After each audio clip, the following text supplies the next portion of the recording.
Good morning.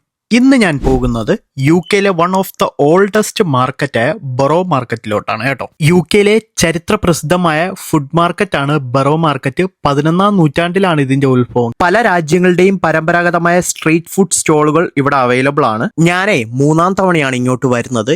എന്നെ ആകർഷിച്ചത് 3 variety foods ആണ്. അത് ഏതൊക്കെയാണെന്ന് ഞാൻ പറഞ്ഞുതരാമേ. ഫസ്റ്റ് വൺ എന്ന് പറയുന്നത് ഹോട്ട് ചോക്ലേറ്റ് ആണ് കേട്ടോ. സോഷ്യൽ മീഡിയയിലും ഇൻസ്റ്റാഗ്രാമിലും ഒക്കെ വൈറലായിട്ടുള്ള ഒരു ചോക്ലേറ്റ് ആണ് ഹോട്ട് ചോക്ലേറ്റ്. അത് മസ്റ്റ് ട്രൈ ആണ് കേട്ടോ. പിന്നെ വരുന്നത് ഹംബിൾ ക്രംബിൾ ആണ്. ചൂട് കസ്റ്റാർഡൊക്കെ ഒഴിച്ചു വരുന്ന ഡെസേർട്ട് പൊളി ഐറ്റ് ആണ് കേട്ടോ. ഇതും നിങ്ങൾ ഒന്ന് ട്രൈ ചെയ്യണം കേട്ടോ. ലാസ്റ്റ് വരുന്നത് slow cooked pulled pork sandwich ആണ്. അത് മസ്റ്റ് ട്രൈ ഐറ്റ് ആണ് കേട്ടോ. അപ്പൊ ഈ 3 ഡിഷും മറക്കാതെ ബൊറോ മാർക്കറ്റിൽ വരുമ്പോൾ ട്രൈ ചെയ്യണം കേട്ടോ. ഞാൻ ഈ 3 ഫുഡ്സ് ഐറ്റംസും ട്രൈ ചെയ്തിട്ടുണ്ട്. അതുകൊണ്ടാണ് ഞാൻ വീഡിയോ എടുക്കാത്തത്. അത് ഞാൻ എൻ്റെ ഇൻസ്റ്റാഗ്രാമിൽ ഞാൻ പോസ്റ്റ് ചെയ്തിട്ടുണ്ട്. അപ്പോൾ ബൊറോ മാർക്കറ്റിൽ വരുമ്പോൾ ഇതൊക്കെ ട്രൈ ചെയ്യണം. അത് മാത്രമല്ല പാസ്ട്രീസും ചീസും ഡോണറ്റ്സും ഒക്കെ ഇവിടെ അവൈലബിൾ ആണ്. യു കെ വിസിറ്റ് ചെയ്യുന്ന മലയാളികൾക്കും ലണ്ടൻ കാണാൻ വേണ്ടി വരുന്നവരും മസ്റ്റ് ആയിട്ട് കണ്ടിരിക്കേണ്ട യു കെയിലെ one of the oldest market ആണ് ബൊറോ മാർക്കറ്റ്. ലൊക്കേഷൻ വരുന്നത് സൗത്ത് വാർക്ക് സ്ട്രീറ്റ് ലണ്ടൻ ബ്രിഡ്ജിന്റെ അടുത്തായിട്ടാണ് കേട്ടോ. താങ്ക്